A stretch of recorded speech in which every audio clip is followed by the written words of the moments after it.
welcome once again to another episode of Stu Him Productions presents J&M Solve the World. I am James. And I am Matt, and for today's viewing and listening pleasure, yes, last week I got to spend a couple of days down in Fort Campbell, Kentucky with some brothers and sisters of mine as we celebrated the 20th anniversary of standing up the 1st Squadron, 61st Cavalry Regiment, 4th Brigade Combat Team. Yeah. 506 Infantry Regiment, 101st Airborne Division. AASLT. Yeah. I think I got them all in there. Did you get them all? Are you sure? Fuck, there's a lot of names there. But it was a great couple of days I got to spend with some brothers and sisters I haven't seen in a number of years. Right. And for combat veterans, you know what I mean when you're able to sit down with the people that you deployed with. But this is a special Memorial Day episode, and everybody that took the time to sit down with me, I asked them all what Memorial Day meant to them. Excuse me. Answers are all over the place, but they're all basically the same. It's about remembering our brothers and sisters that didn't come home. Right. And that's what it is. It's not a somber holiday. It's a holiday that you celebrate their lives. I thought you Sergeant Major said it was a holiday you remember. Yes. You remember them. It wasn't so much of a celebration, it was a remembrance. It is. But you're celebrating those brothers and those sisters that paid the ultimate price, that made the ultimate sacrifice. And, you know, like I have said before, especially on our Mother's Day special, no one is truly dead until you stop talking about them. Exactly. And as long as... Of course, Memorial Day is also the day that people decorate their families' graves. Yes. You know, whether they were service members or not. Right. But and if you, our listeners, like our content, like, share, subscribe, share us with your friends, tell your neighbors about us. But if you are looking for a reason why we have Memorial Day, I will say this. There are roughly 400,000 reasons at Arlington National Cemetery. I'm just saying. Exactly. Now, I will say this. Now, recording this podcast, I was in a convention hall size, so there's a lot of ambient noise. Right. There is... technical difficulties that we had, or that I had, I should say. I wasn't. I'll do the old heart. I wasn't even there. Yeah, he wasn't there. No one to blame but me. But I will say this though. I did have to come up with 2 different drinks. So. 2 new different drinks? 2 new different drinks. Oh, are we going to do alcohol reviews on those later?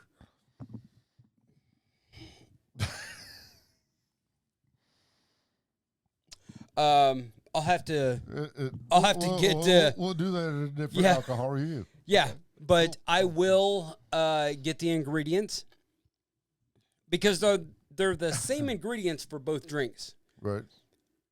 Except for one's got orange juice and one has cranberry juice, and they're in different orders as they're poured into the glass. Okay. So, but without further ado, I want you to enjoy this podcast with some of the men.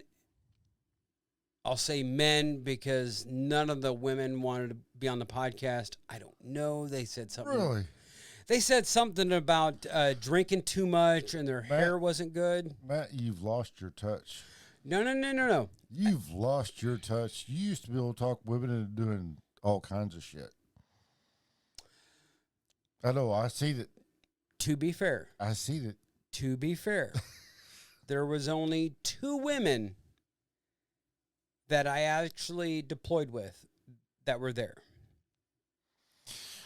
But back in the day, the blindside days, you could have talked the women into doing a podcast.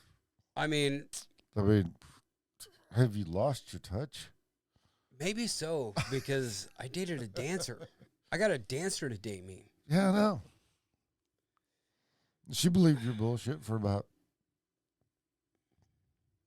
2 months. 2-3 months. 2-3 months, something like that. Yeah. Even after her fucking her baby daddy fucking split my eyebrow open and I bled all over her bed. I mean, you had some, well, let's say what organization it was that up in Kansas City a year ago, all the women wanted to do the podcast until we got shut down. Yeah. Still working it though. Yeah. I'm out there. I am working harder than an ugly stripper on Friday afternoon to get people to be on this podcast. There you go. And if you don't know, then you ain't going to the right fucking places. But without further ado, I give you the 20th reunion of the 1st Squadron, 61st Cavalry Regiment, Memorial Day special podcast. Enjoy. And we'll see you afterwards, okay? Thank you.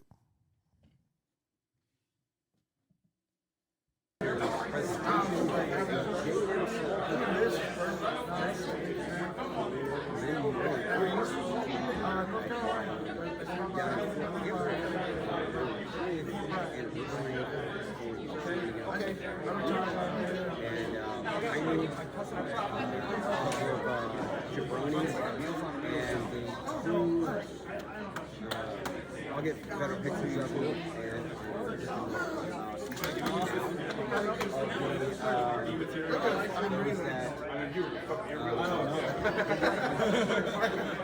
Yeah, like still lifting.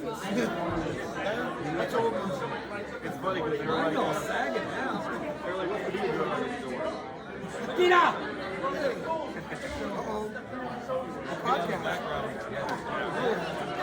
You gotta be on the camera. All right, so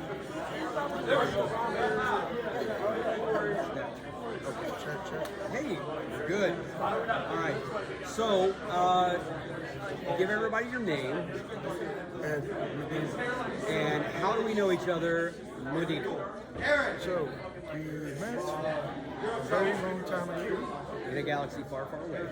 And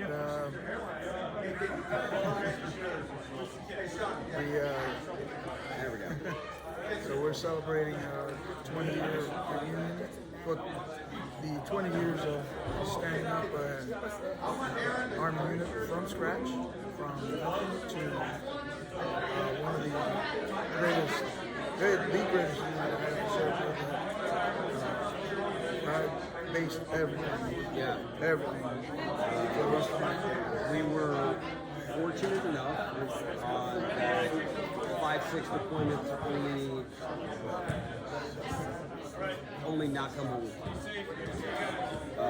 It's very unfortunate, but at the same time, it's fortunate that like for the Memorial Day special. Why don't you let everybody know what Memorial Day is? Well, Memorial Day to me is the understanding that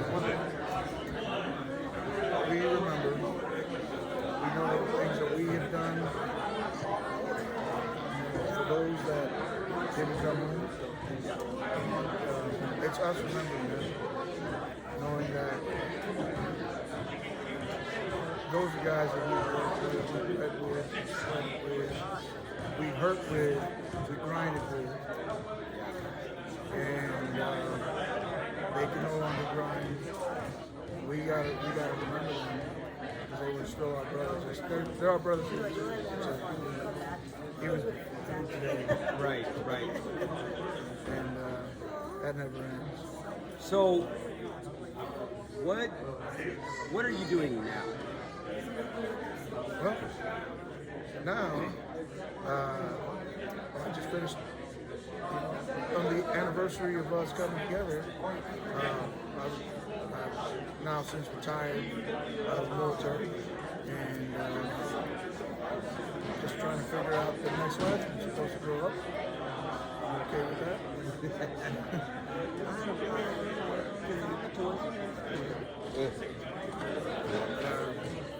Now I just got to start life number 2. There you go. Well, I appreciate you stopping by, brother. And it is always great to see you. And before he leaves, I gotta tell you about the story. We're in Jizr Diyala, Baghdad, Iraq, and apparently his last name means city in Arabic. So the kids saw his name tag and they're like, "Oh, Medina! Medina, Medina, Medina!" And yeah, that's all they would say. One, two, go out, do it. One, yeah. Medina, one. Brother, I love you, and it is great to see you. And I will not keep you from bullshitting with the. Oh, no. This is a pleasure. I love you, brother. Love you too, man. And just so those know, I am going to give my last fuck to Medina. Oh, I just gave Medina my last fuck. That happened. yes, it is. That's it. Ain't no I've more. got the fuck. You've got the fuck. I've got the fuck. Now you've got a fuck to give. I've got a fuck to give. You Yeah. do. I might not give a fuck to anybody. Ooh. Ooh, well played. I like this. You know what? When you get home and you see your kids, hey, I just gave you my last fuck. Get the fuck out. All right, brother. I love you, man. Johnny Mac. What's up? So, introduce yourself. Right? John McCray. Yeah. So, Army. How did we meet? Oh. Man, to see. Stood the unit up together. Yeah. Literally. So he showed up June of 05. June of 05. Yeah. During reunion. It was like Yeah. negative. So it was a couple months ago. Not like 10 months. It was a little bit. Yeah. So you're basically one of the first few here. Yeah. From the 5th side. Yeah. Yeah. What does Memorial Day mean to you? Oh, to me? It's about our brothers and sisters.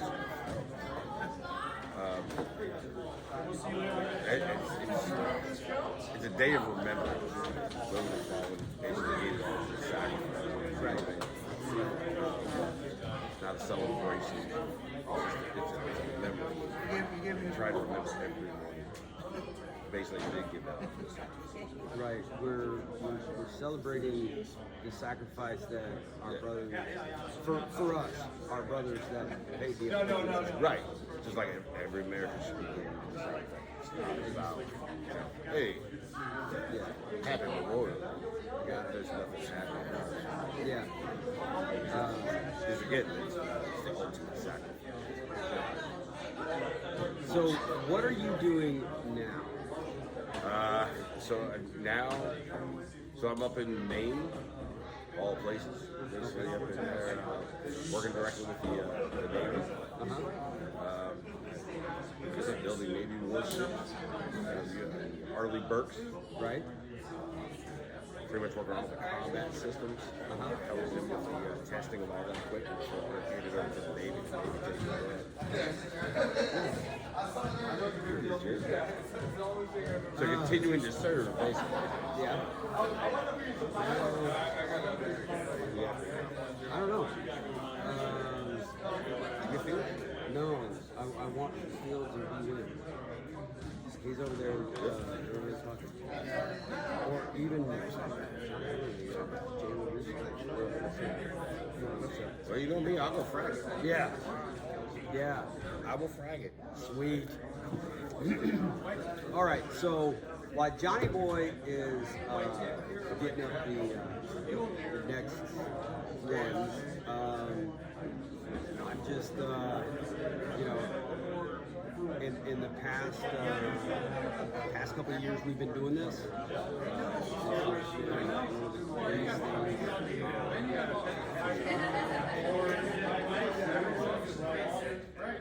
I've needed this for so long. Now, the gentleman coming in right now explicitly got to meet him on a daily basis in Baghdad, Iraq. The one, the only, Chris Fields. Oh man, what we got going on here? Yeah, I did it. The crowd goes. So, for everybody, go ahead and introduce yourself. Well, my name is I gotta give Jones a Sergeant ride. Major of 161 Cav. I spent 30 years, 6 months, and 11 days in the Army. I'm a slow learner.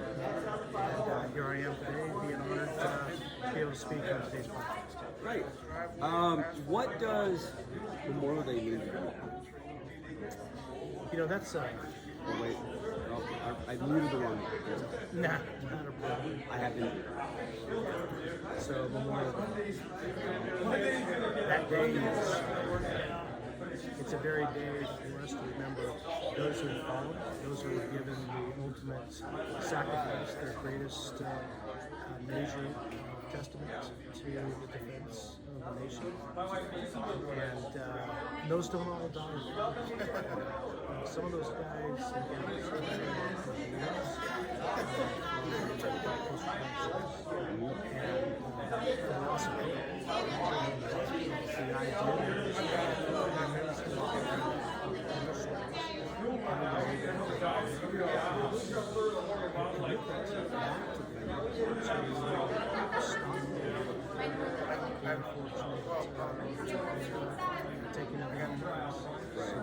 And it's like I've said this about I've lost, but no one truly dies until you stop talking.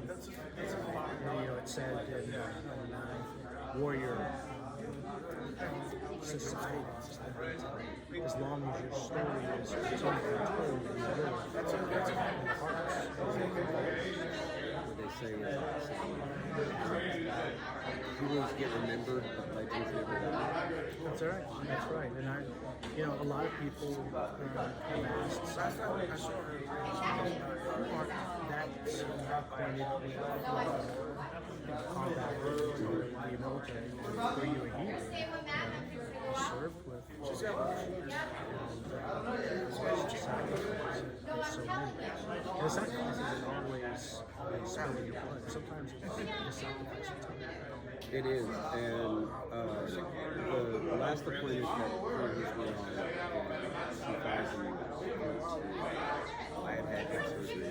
I didn't get it. And it was, I was in charge of all the early weekends. I came back, and it was just seeing firsthand, because we didn't see it very well, seeing the family and how hard they're actually taking it, and what it really means to them that we are showing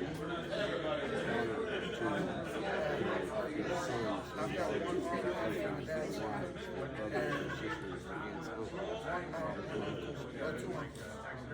It was very somber, but at the same time, I was very happy. I would tell you it takes a special breed to be able to, a special culture. It truly is a society of warriors to follow, and it does take a special kind of leader to be able to manage those numbers to follow, because so often, we don't take into accountability of the effect of the level of No. And unfortunately, those that came before us, they didn't have the help that was readily available to us for the GWAT generation to do it. Not to break it down by Gen X or anything like that, but the GWAT generation, it's the help is readily available, whereas the Vietnam era was less effective. yeah, absolutely.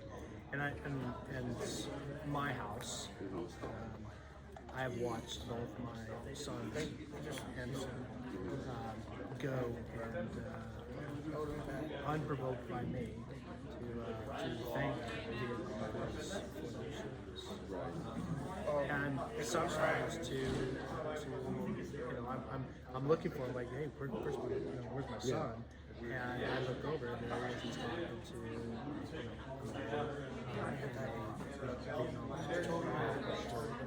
talking to service. And that's the difference in this nation, is that we need to have and teach our children to respect veterans and numbers of what all they have accomplished. You don't get gray hair from not making mistakes. Right. and to grow old It is. so long. And the thing is and it's not just you may not agree what they fought for, but a lot of times, Vietnam, sure. But a lot of times when they're, for instance, Vietnam, when they spit on and they were calling names to the guys in the home, it's especially at that time, it's not their fault they win. A lot of those guys were draftees. They did what the government told them to do. And you had guys living the garrison life, and then all of a sudden, oh, we have to fix it. Oh, we have to fix it. And now, oh, you're stopping us. Oh, you're going to this, you're doing that, you're doing this, you're doing that. And you can't, there's nothing you can do. But the fact that you took a moment in your life and decided, you know what, I'm going to take it out. That's right. And I've talked about it before, and I know, veterans and everything, and it's like, when we raise that right hand at basic training or boot camp, whatever, and you pledge allegiance to the Constitution, you signed a blank check to include up to your life for this nation, for the Constitution, for everything. I don't think there's any bigger than to say, not me.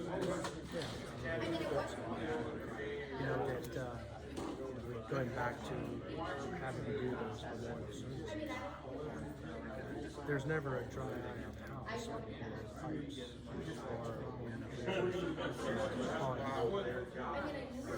or taps being played. Some people would receive what that does is I didn't get a chance to see it. it helps just a little bit more closure. The instances that we have found ourselves in. And it's not a clear definition by any means. Right.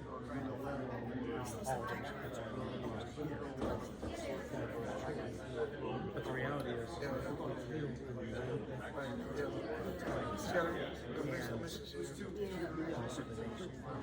He tries his way through it. and I think that there's a lot of we're splitting these things. But in the reality, you absolutely need to unit this together and it moves forward by the defense of the nation. We get there with that mantra. So Right. while we're there, it's I'm defending the guy or gal from the front. Right. And that's where the undying camaraderie comes and never leaves. And I gotta say that speaking of memorials and roll call and taps and everything, when we did the memorial in Iraq for David T. and the First Army, they called my name, stood up, and they went through what they're supposed to do. It was you in the receiving line that pulled me in close and told me it was going to be all right. And I was right. And it's taken me years to put to rest because he was working for me. I was the final one to go. And for the smartest. And it just, that moment at the memorial when you pulled me in and you were like, it's going to be okay. It was a drop in the bucket, and every day it was another drop to where I could finally now, 18 years later, I know I did what was right. I did what he wanted to do, and I spend every day trying to live up to his image as to the kind of person he is, the father, the husband, the soldier. Same thing with Colonel Stokes. I just got my first You know, just a bit of teaching coach first pickup call to me. I should have gotten a long time.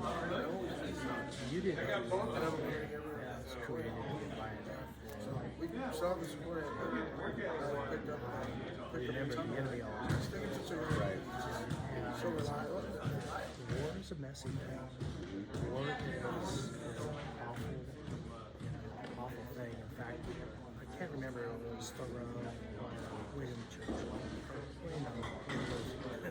Right. Those great speakers, and they said it's a good thing that war is sometimes. Right. Some to those words. But the reality is that we as a nation, and I'm not talking about the complete nation of the United States, I'm talking about the nation as a nation of complete units. Those who were in Jezreel, who were in What did you say? who were in those areas, to come back to a place and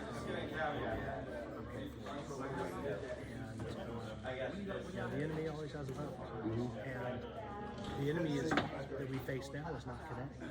Right. It's spiritual. And protect ourselves against spiritual warfare. The doubts and the times that we question, the what ifs. And that's exactly where the enemy is. I've been fortunate enough over the past 10 years since I've been out of the Army to have several guys be able to call on me at any time to talk. And Wayne Swear is one of them. And I know he had a hard time, but it was his tenacity that he learned from our command team when the doctor said, "Oh, you'll never walk again," and he got that cane and he started walking. "Oh, you'll never run again." Gets fitted for a bow, runs 2 miles from an 18-year-old and crushes it and says, "Next." Doc said, "You'll never ride a 2-wheel motorcycle again." not only did he get onto the motorcycle, he developed a transmission shifting system that would work on a daily basis and went 3,500 miles in 7 days during the Sturgis rally. Challenge accepted. Yeah. Challenge accepted. And it's every time somebody says, "Oh, you can't do this," you can't do this. Well, see, that's the definitive answer to the loss of hope that so many have. Is find something that brings meaning, not just to your life, but to others. How are you improving somebody else's world through your, biblically, as we look at it, as, it's how you use all of your creativity. And sometimes that is a really hard statement to tell somebody. And it's even harder to even say it in your own circumstances. But the reality is, all those who are their sense of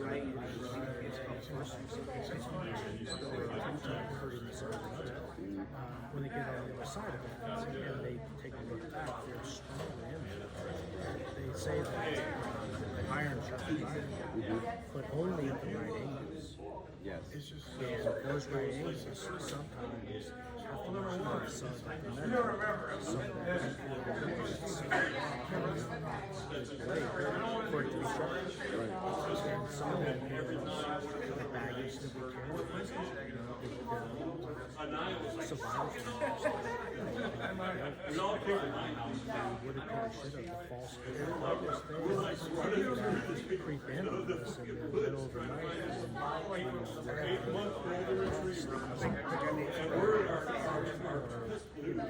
Add alcohol and it becomes a pretty tenacious seething cauldron.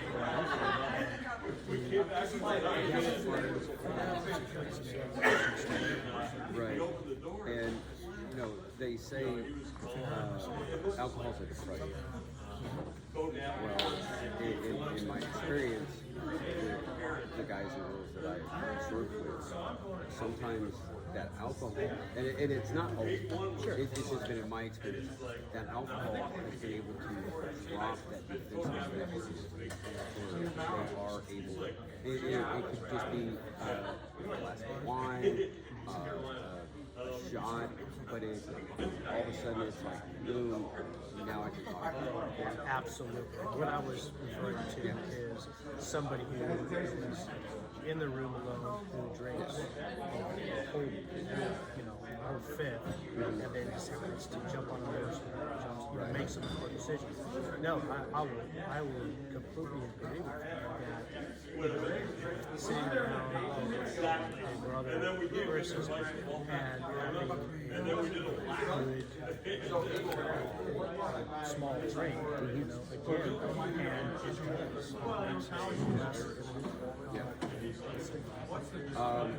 and that brings me back to a question I was asked at my promotion meeting in Iraq from First Sergeant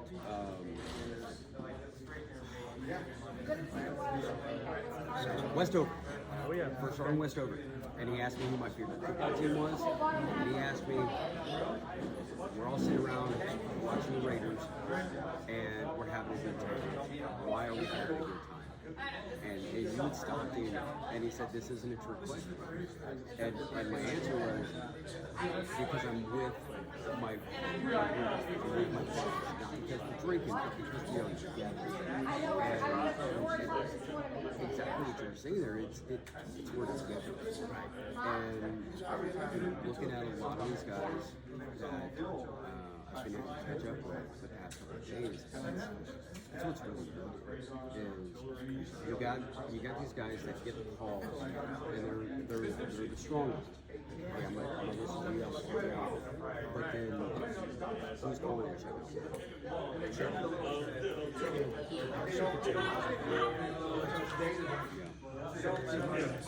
You can work with somebody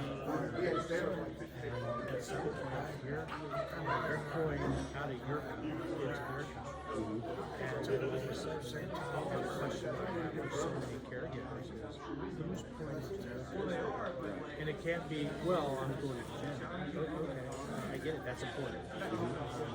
But where is the person who is interacting, giving you that validation that what you're doing matters? Or who is going to do, hey man, thank you for reaching out to somebody to this man who's here. What you did was bring him out from a pit of despair, out of his hopeless and into here to make it. I've got a story from one of my friends. We got out and we kept it conversation and to go off with the leadership and 161. And I instilled in my phone. This guy, without a thought in the world, hopped in his car, drove to Arkansas, and the guy's wife, and because Jake hopped in his car, drove to Arkansas, see this guy, save this guy's life. And it was just disregarded. His wife because she was good with Jake. It was the leadership that was instilled in me, that I instilled in him to do this guy was bad. And I'm going to help him with it. And it was just having somebody there listening. And that's all we do. Sure, absolutely. You know, it's through our narrative. It's called narrative therapy. And it's through our ability to speak what is so got us hung up. Right. And it's sometimes our thoughts are we go back, regret, we go to disappointment, we go into hurt, we go into anger, and it's just a kind of a rat wheel, hamster wheel that you're going through. And until you have somebody speak into your rat wheel, as what I call it, to change the pace or to stop it and to give you, hey look, it's not quite what happened. I get it. Those things happen, but here is the upside of it. The other side of that is you live. And now, how are you living to not honor that individual, but taking consideration of who that person is, what they thought, how they live? How are you living that place? Increase their thought process, their way of living into and not so, well, I'm going to give these to my buddy and all. That's great. And that is the service of the process. Can I say something on the microphone? How in such a way that honors them by doing more with their lives than we have. They're focusing on the negative and not positive person brought to they're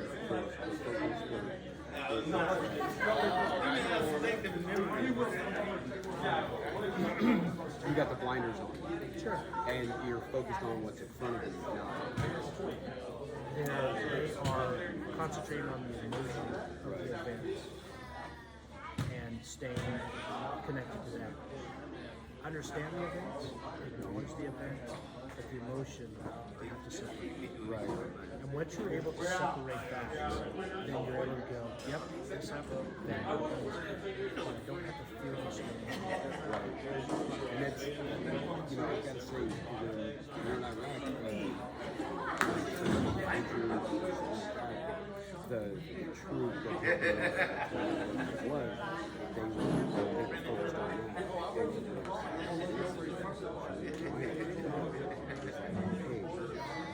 This is that happened, but here's what came out of it. Here's what this is the bigger picture. Yeah, we were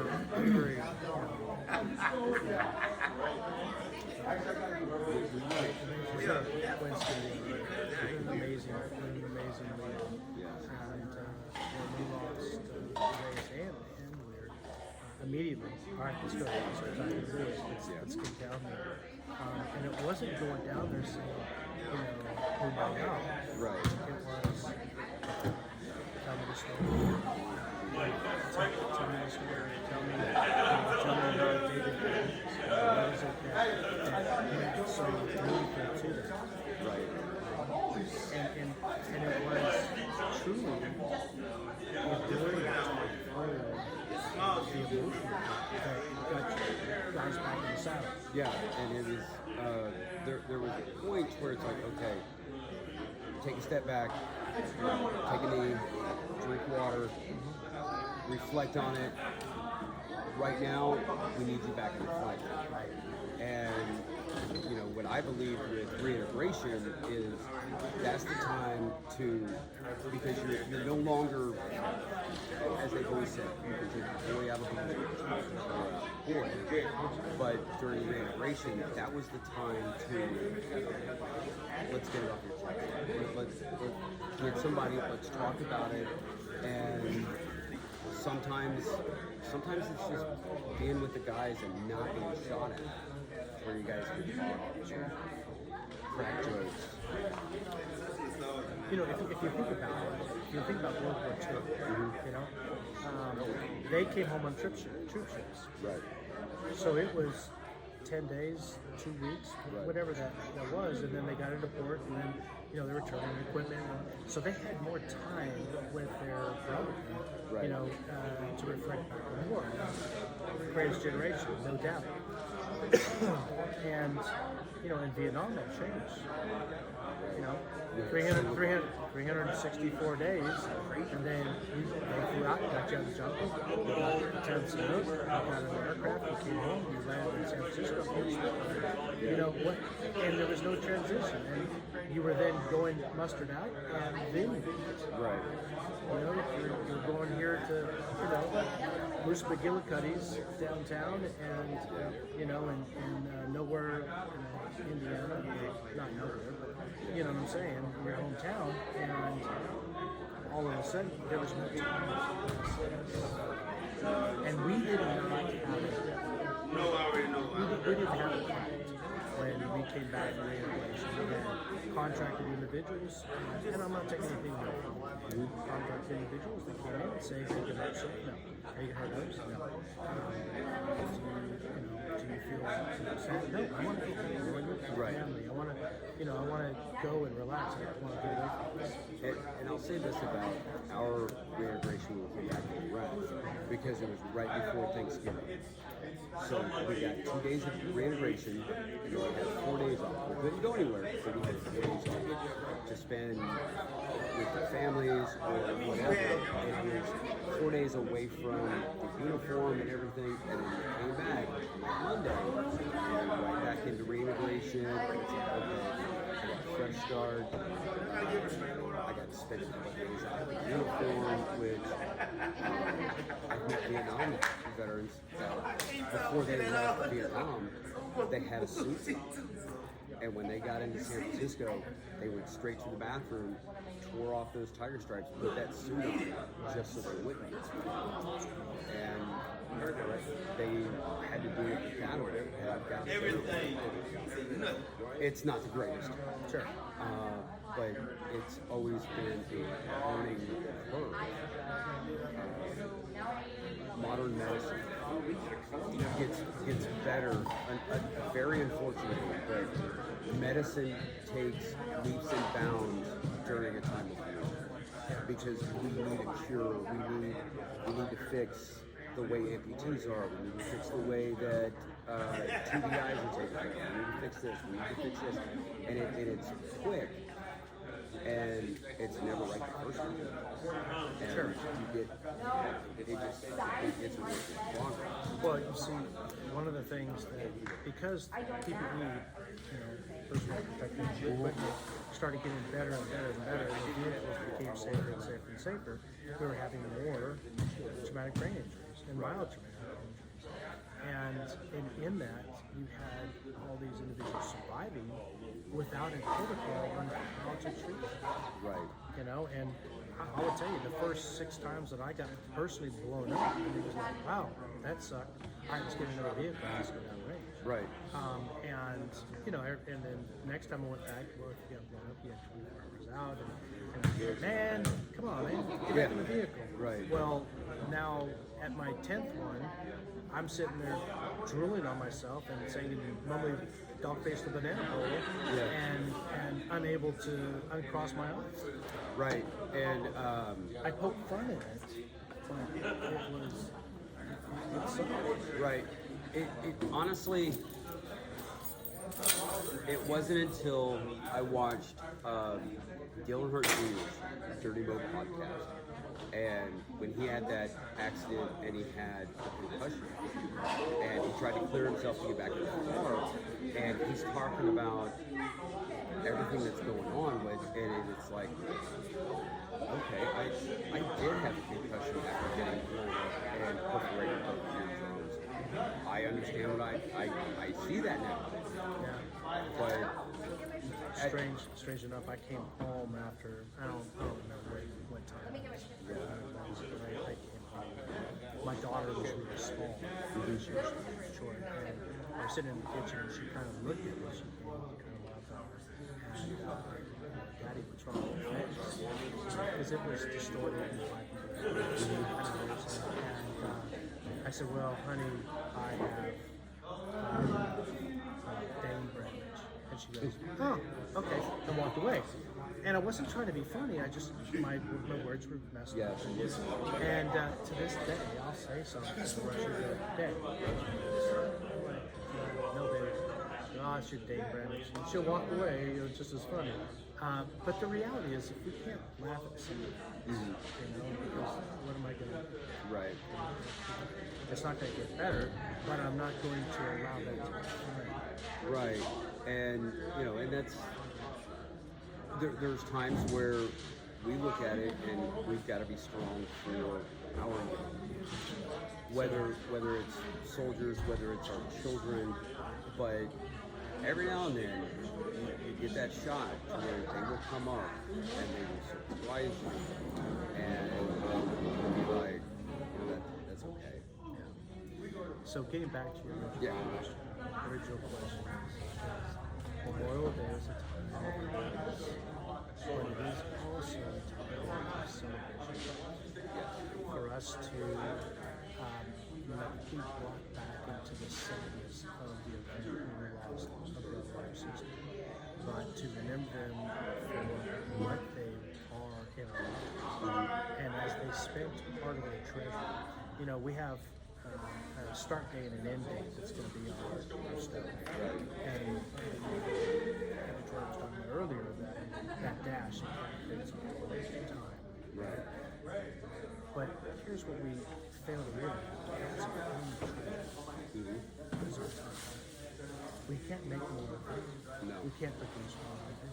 We can't buy more. So whenever we spend time with somebody, you're giving somebody part of your treasure. Right.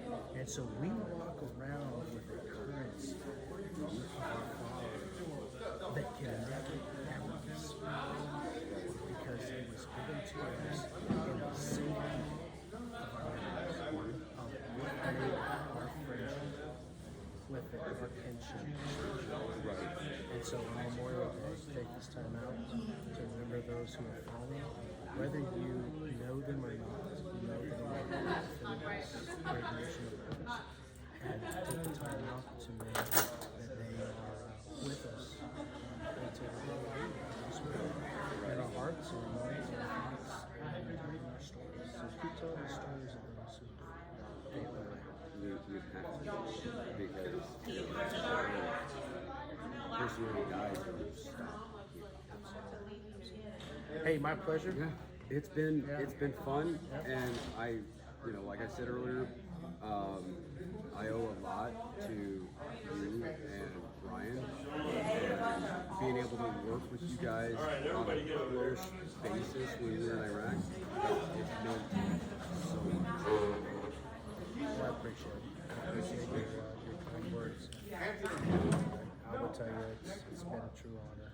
been a true honor working around such warriors, you know, and such warriors and those who have made a difference and still make a difference. Hey, thanks a lot. Thank you. God bless. Have a good evening. I'm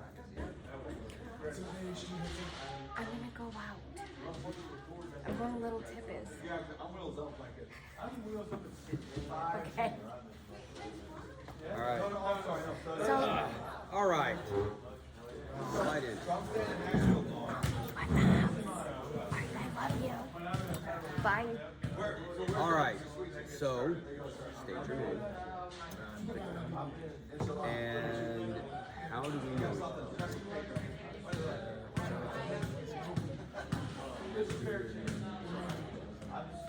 Yeah. Yeah. Yeah. What does Memorial Day mean to you?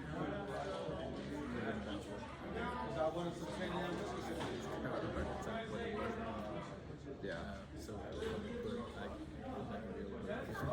Right, but it's what it means. Yeah. So for me, it's kind of the same. You know, it's being able to have that time.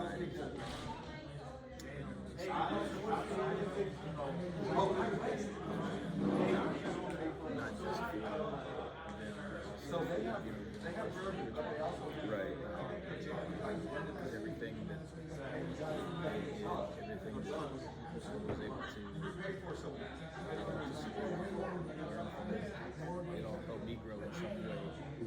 So even though they're here now, to be able to still come back to some of the things we went through, right? Some of the lessons that I learned, not just as a reminder of myself, but also things that I can pass on to my kids, the future generations that try to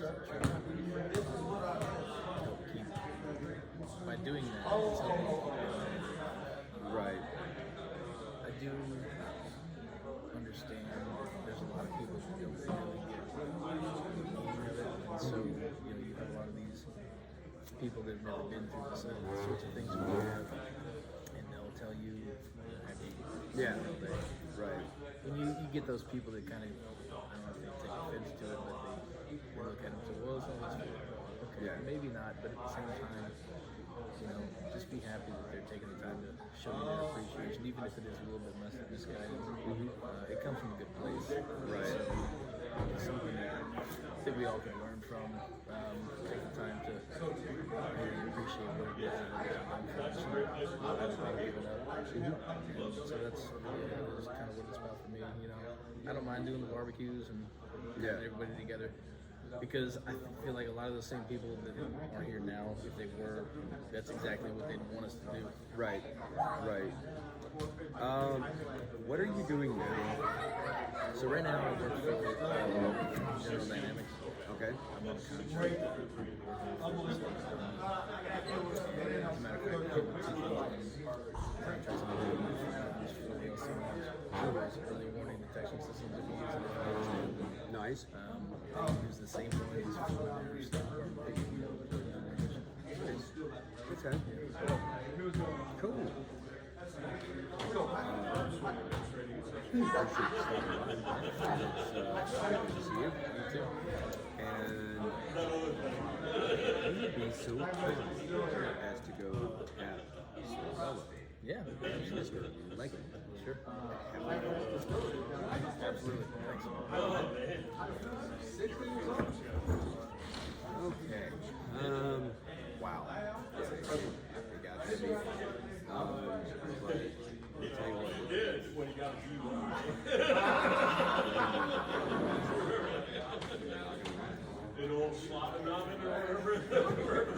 Let's do this.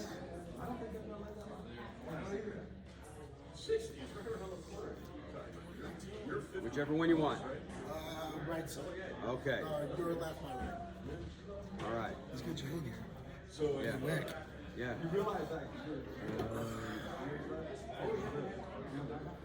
My bag in it. Oh, my bag is right behind me. Please grab it. Testing. Yes. I need I need Doc Leggett, Doc Wicker. You want to hear some real stories? You want to hear some real stories right now? Yeah. Right there. Pull the chair over. Swing it over this way. Yeah.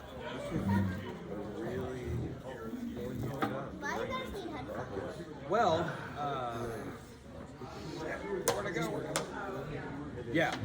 Yeah. Sweet Jesus and Oh, Fergie. oh.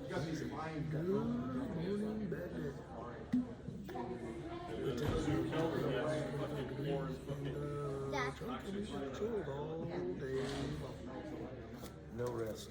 No quarter. The rest of the week. No. And we were weak. Um, Especially after the break we eat. So, going from the right to left, introduce yourselves. My right, your right. My name is Christopher Sordell. My right is your right. I was the Fair enough. platoon RTO for Charlie Company. Platoon.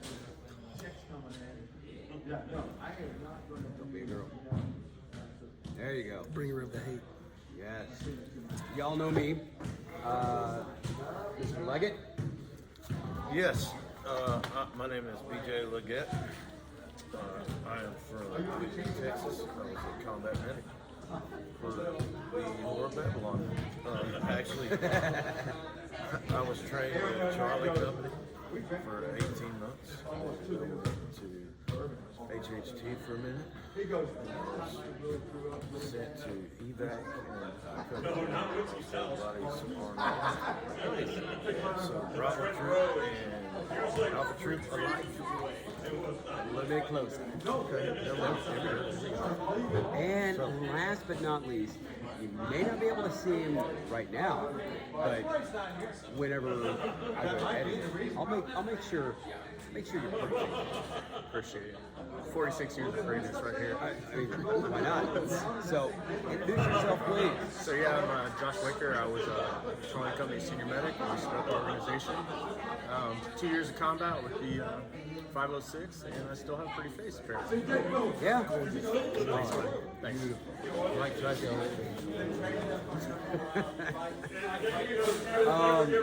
So, what does Memorial Day mean? Yeah, I'm glad you started. Well, here's an interesting tidbit about it. My birthday is on the 29th. Okay. So it usually falls between the 4th and the 29th, if I'm correct. Right. If I'm not mistaken. Before I went in the Army, I loved my birthday. You know, summer. Boom. Right? Everyone knows it's your birthday week. Yeah. Since deploying, my birthday now just is like, it's almost, at times it's hard to explain. You know, it's kind of like I am living a parallel life. Yes.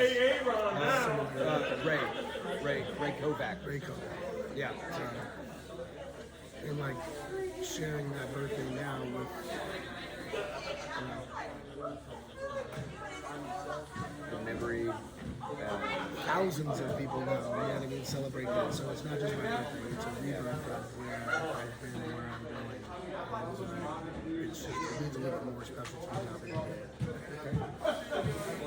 BJ, what does Memorial Day mean to you?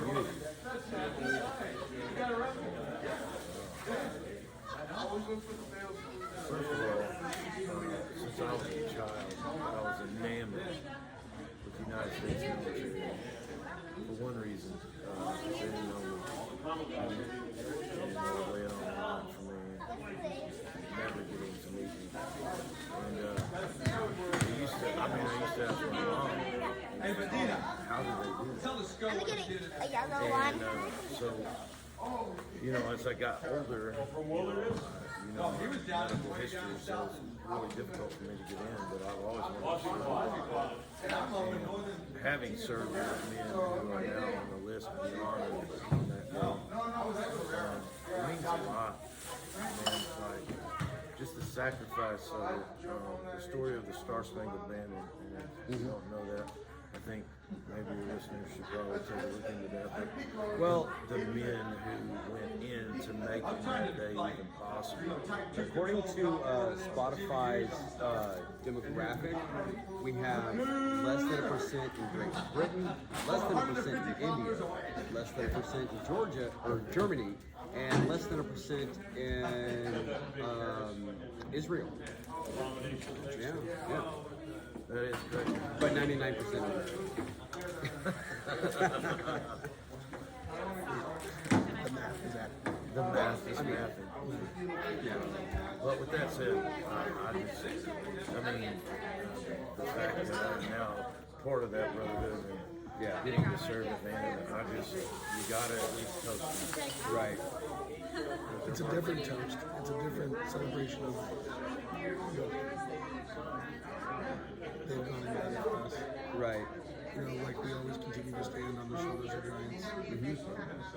And especially with the last of the World War II guys passing on, it's our turn to continue on the legacy of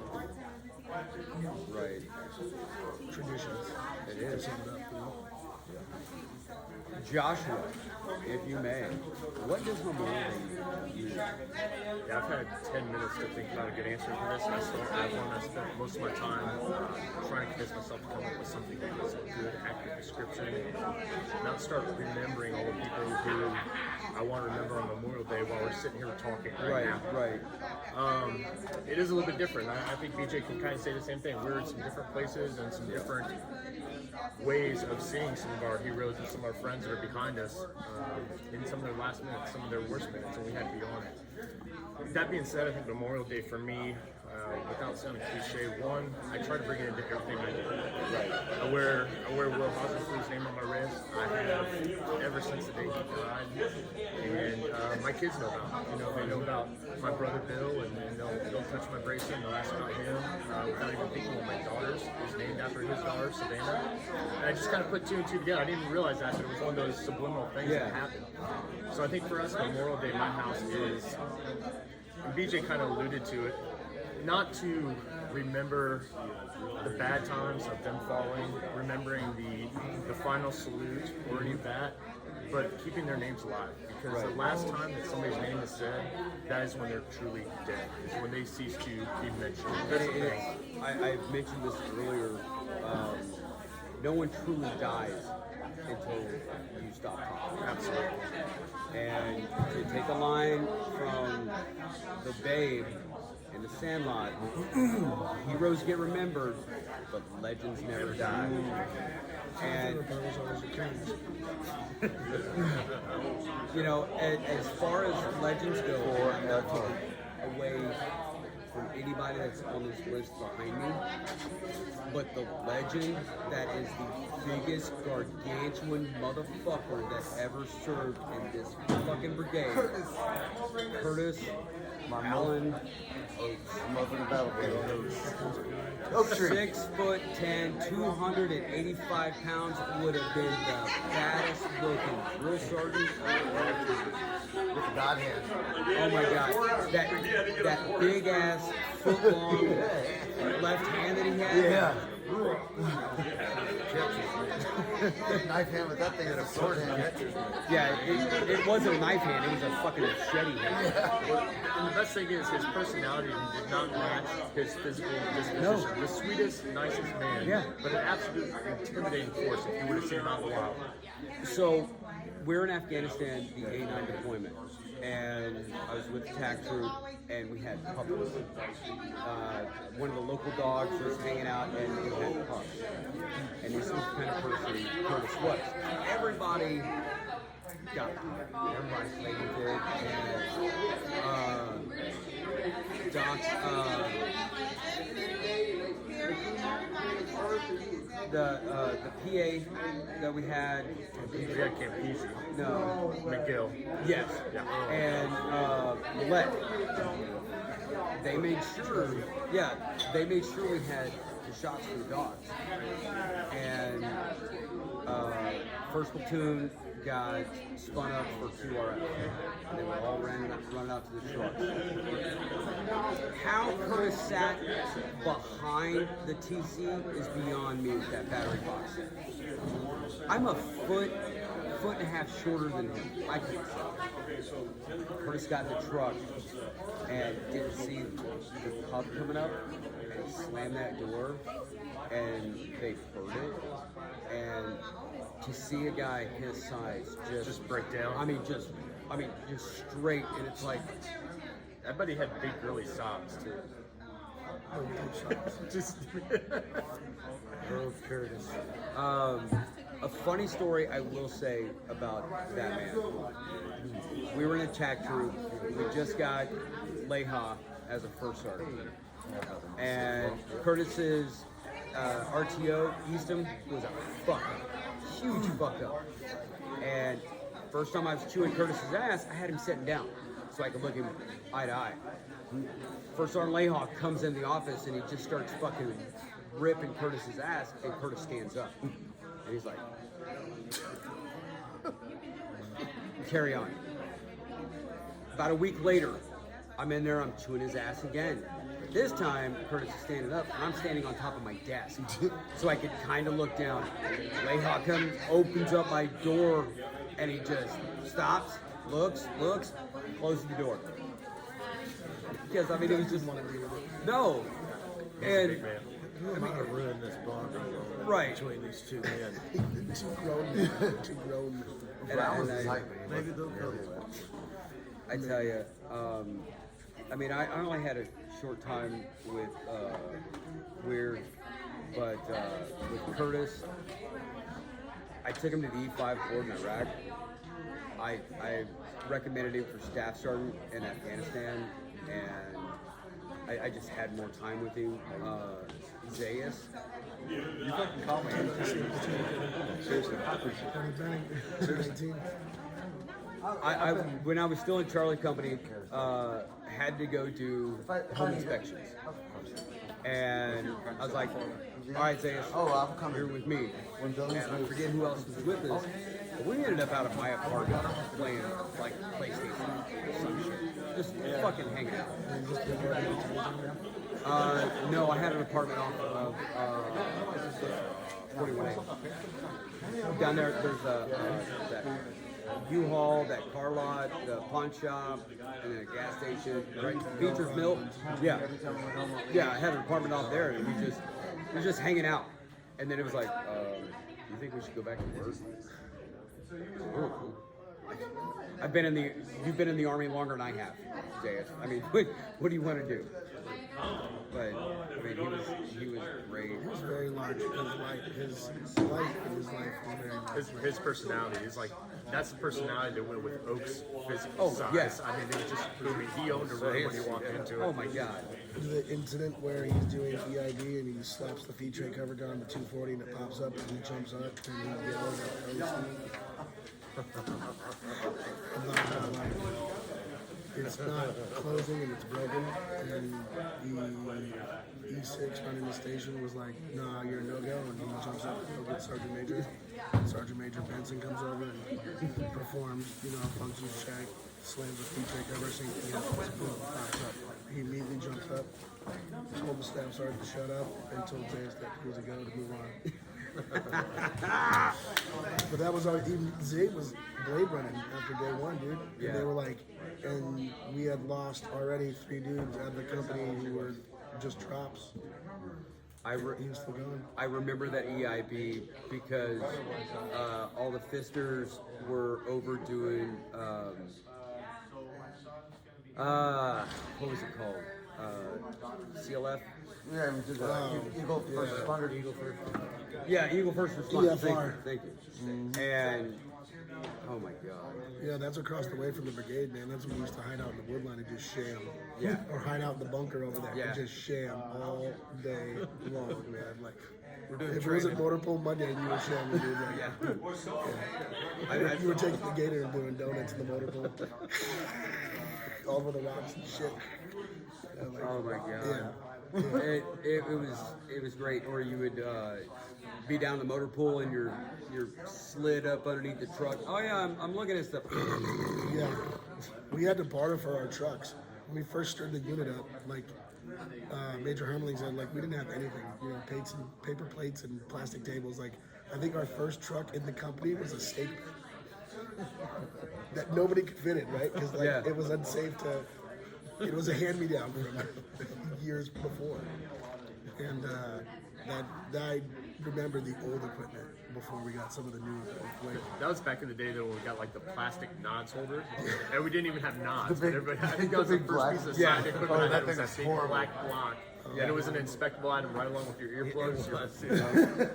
Yeah, there's I mean, obviously the Cassidy Mount site incident where I was showing Artie Sims to confuse troops training, and it's just like these guys had never been around Artie Sims already as it is. Maybe doing the night flyout infiltration course, if you're an infantry guy, you're not bending, or I don't know if they do it at Knox, but at night time, like when they were throwing the Artie Sims of course, it's just like, oh my god, does it ever end?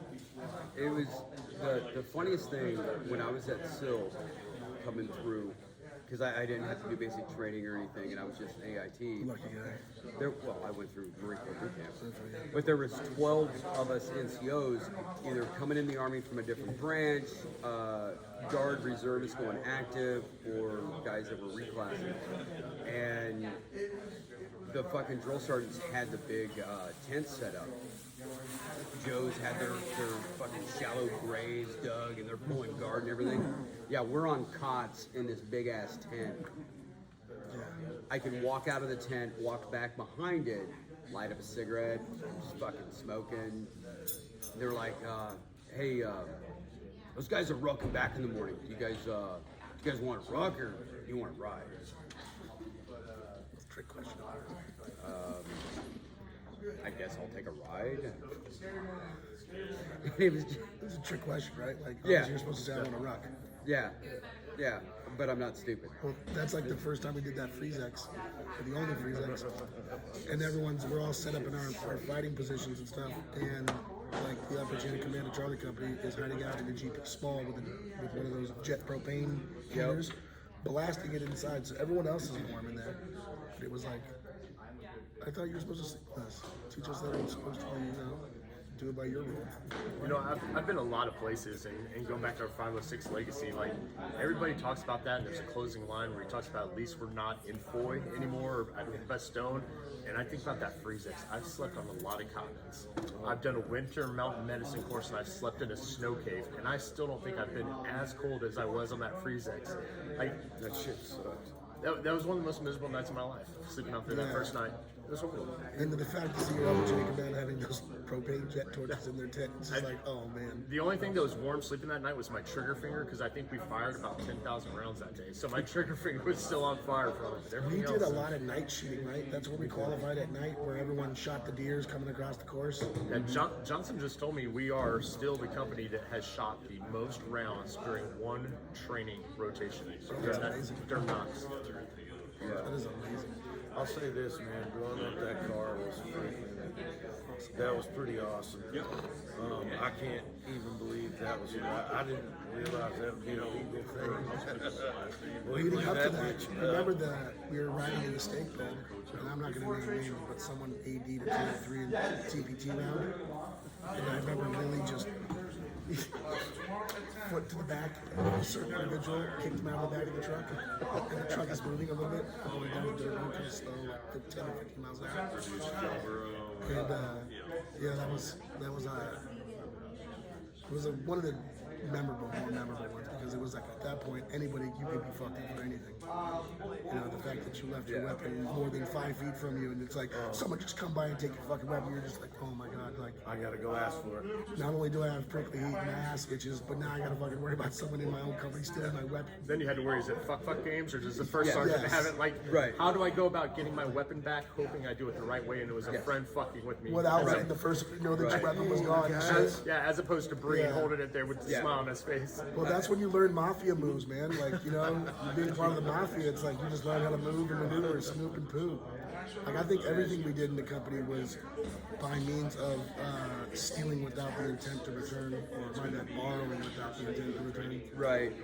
I tell you, it was sad at the time, but it was one of the second Knox trips. And Angry Bob said, Fisters, you ain't riding on the fucking birds.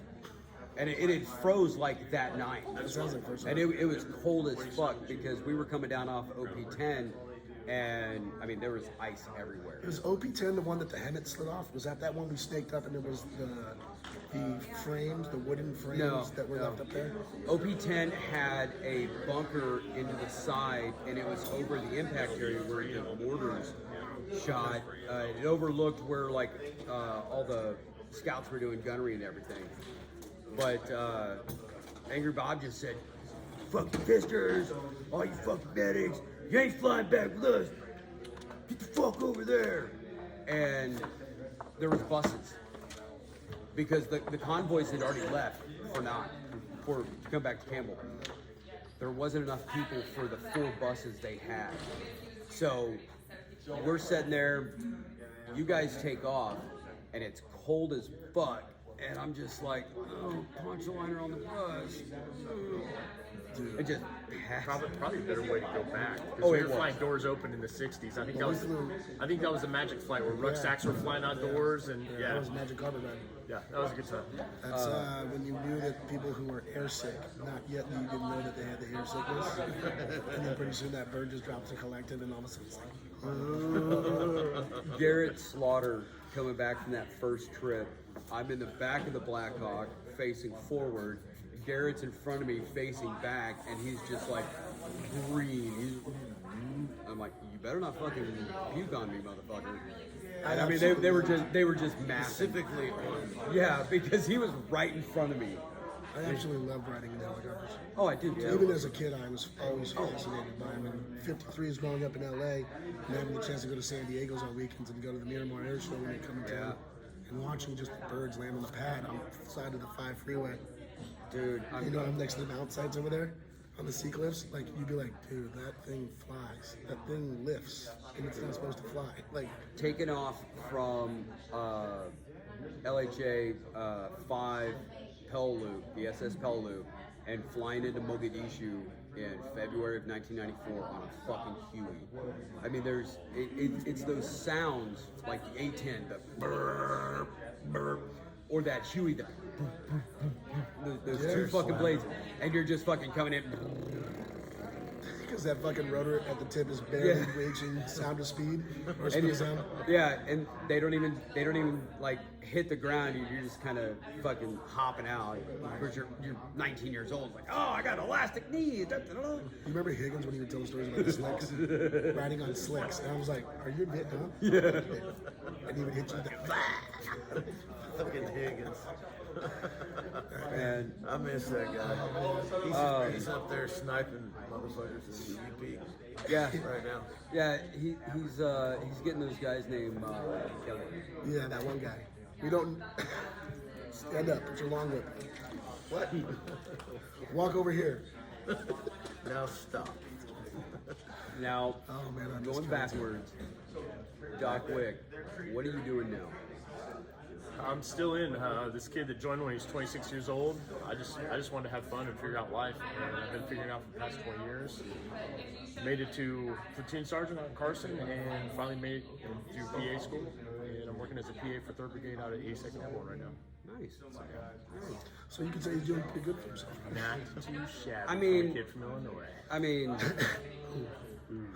you know, it's not a green beret. Well, I'm S-bound. That's what it matters.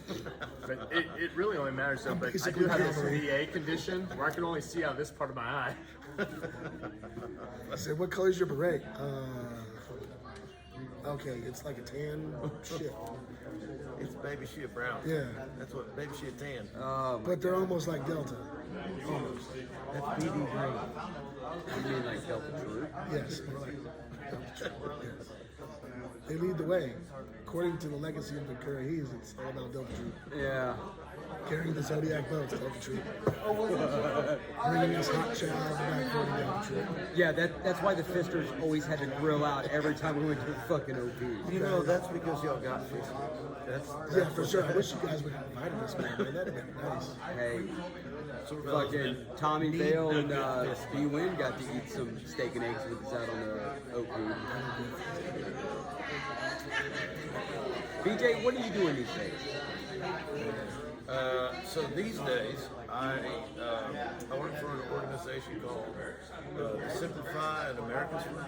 Okay. I work in their apprenticeship program, and we have a couple of categories. The most used one is our entrepreneur track, and I help in my line is agriculture. Okay. But we have, including myself, I have helped the guy get an NHRA and stuff like that, but it's really about helping vets find their purpose again. Okay. So, you know, helping them transition. And I'll tell Now, you this. when you say transition, are you talking like female, male? Decepticons. You know, are you talking GoBots, the Transformers? Everyone's a stick shift. I'll let you drink that in. Everybody's a stick. And everybody wants to come to shrimp. Is that why there's no sheep in Texas? All right, I won't even. But Shorts, I miss you, buddy. If you're seeing this, shorts. But that's what I'm advising guys in ranching and stuff like that, and it's been good. It's been good. Working with vets. It's an honor. A lot of them are hardworking, entrepreneur type folk, and I will tell you that some of them are destined to be multi-millionaires. They're that good, they're that focused on what they want to do, and sometimes it's like watching someone that you just you know what, I got this idea, and I just need to go from here. That's all I need to do. And putting them in 100 Walmarts, or you know, they're in 3,500 Walmarts all of a sudden, and now the guy's like, so you know, I mean. Oh, Sobe, what are you doing now? Staff daddy. 4 beautiful kids. 3 girls and a boy. And that's pretty much, yeah, staff daddy all day long. Household 7. Actual. Oh. Actual. Yeah. Okay. Living life, trying to figure it out one day at a time, you know what I mean? One day at a time. But yeah, I don't know what I'm pushing here because I didn't bring that part of the board to where I know where everything is. That's exactly how I do medicine. I just start grabbing shots and pushing it. It's very good. Because that's what happened to me in Afghanistan. They're like, I'm gonna need you to put your weapon over there in the rack. Oh, you've got 3 ruptured discs. Here's some narcotics.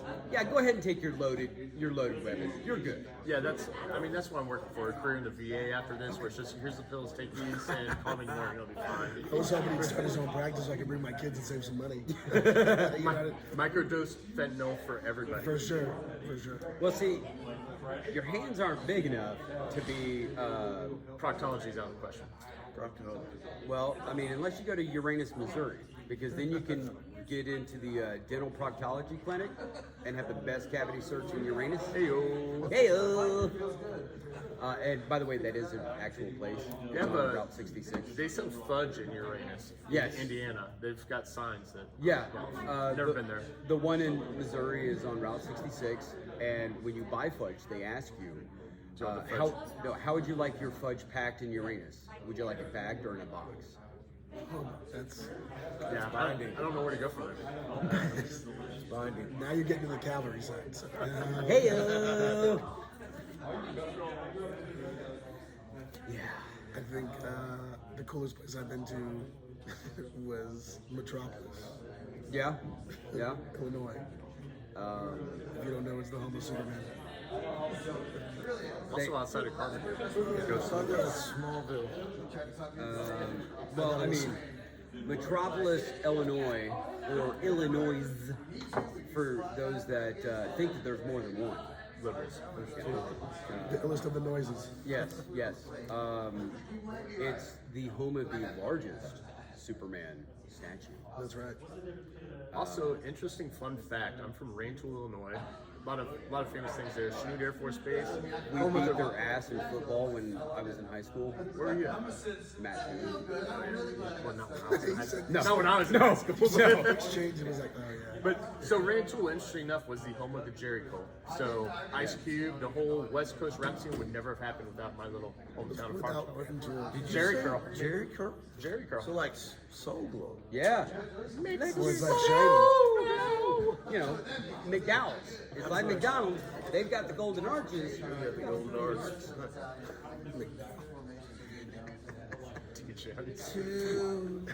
Coming to America. That reminds me of equals a half. the Up Armor trip taken up north to take the Humvees up to Victory. Oh my god. And it was like 2 beer Friday, date night Saturday, and Toby Keith is playing, and dudes are swimming in the pool. It's like we're living in a shit milkshake factory, our South.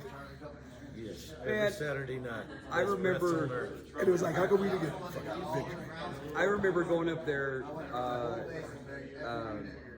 Major Hermley was in Major Davenport. Yes. Took all the XOs up to Victory.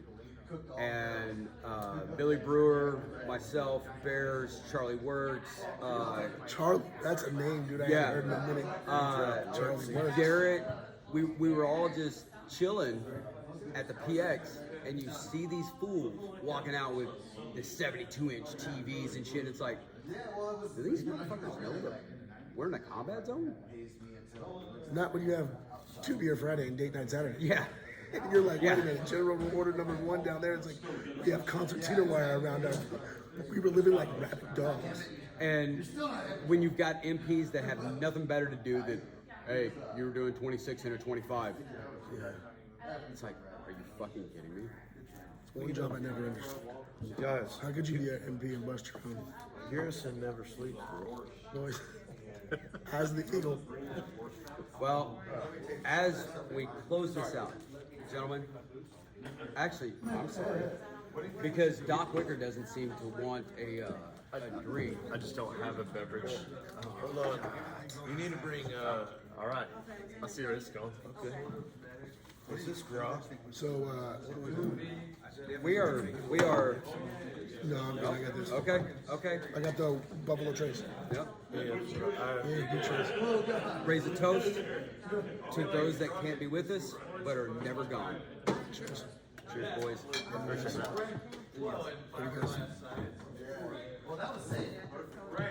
Oh, So, how about those Dodgers? That's it. I don't even know what this is. That's tequilas. Oh, It doesn't shit. taste like yeah. No, that one's tequila. Smell it. Yeah, that Smell one- it. That's what tequila me yesterday. Oh, no. It smells way too good. Oh, it is. Oh, yeah. Oh, it is. Smells like- Oh, yeah. Gentlemen, I would like to thank you. And in the Facebook page, the 161 CAF Facebook page, I will make sure, because nobody wants to be my friend on Facebook. And nobody likes my posts on Facebook. But Now that you said that, I'm going to spam you with nothing but likes and hearts. fuck yeah. But this will be up Monday. And yeah, it's going to be a good one. It was fun. Thank I you. love seeing you again. I love all you guys, even though some of the guys have been 20 years. All the stories people involved. Me too. I know, sweetie. On behalf of everyone that decided to take a moment. You've just watched a special edition of Stu Him Productions Presents a J&M Solve the World special Memorial Day edition with the gentlemen of 161 Cap. Till next time, you keep one fist in the cold, one foot in the gutter. We'll be seeing you. Well, welcome back, and I hope that you enjoyed that. Wow. I'm going to tell you what. The boys didn't let me down. There's several that I didn't get a chance to get on the podcast, but I will be reaching out and either trying to get them into the studio or at the very least get them on the phone, because there are so many stories from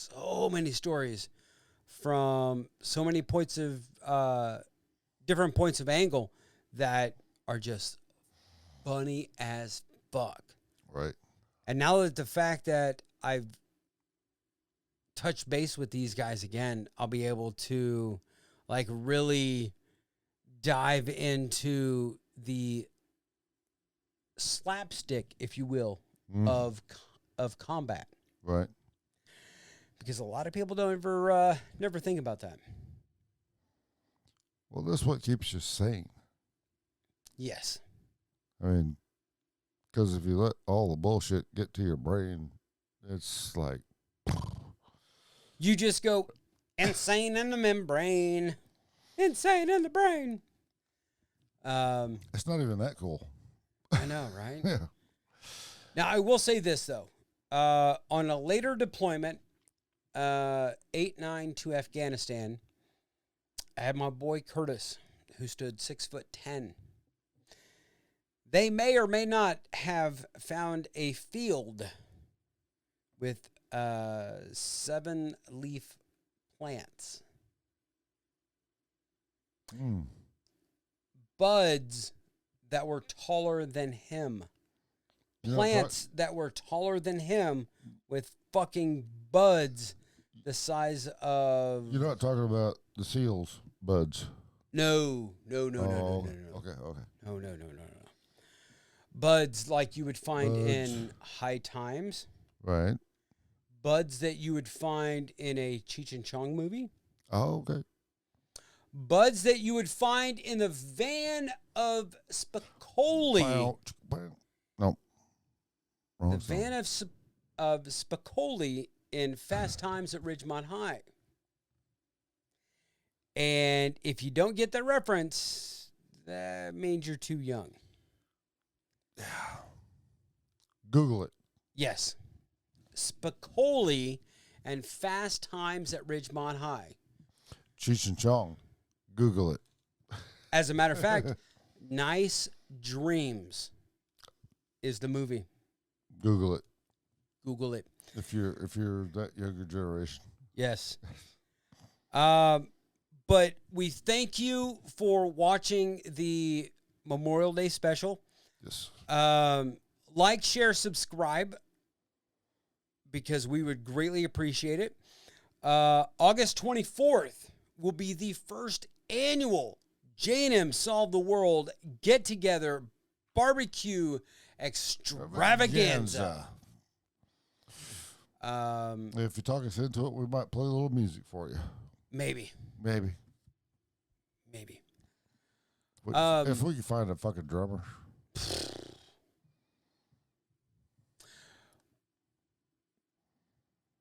I know where one's at. Oh, really?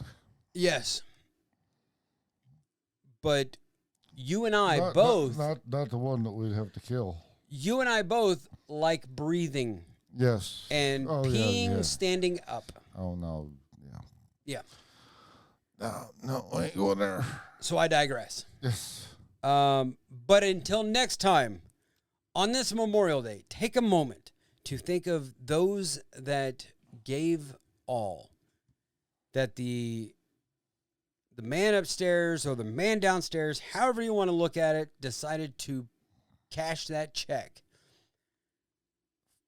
with their names on it. because all gave some and some gave all. But until next time, you've just watched another episode of Stu Him Productions presents J&M Solve the World. I've been James. And I've been Matt. And until then, you keep one fist in the gold, one foot in the gutter, and we will be seeing you. Peace.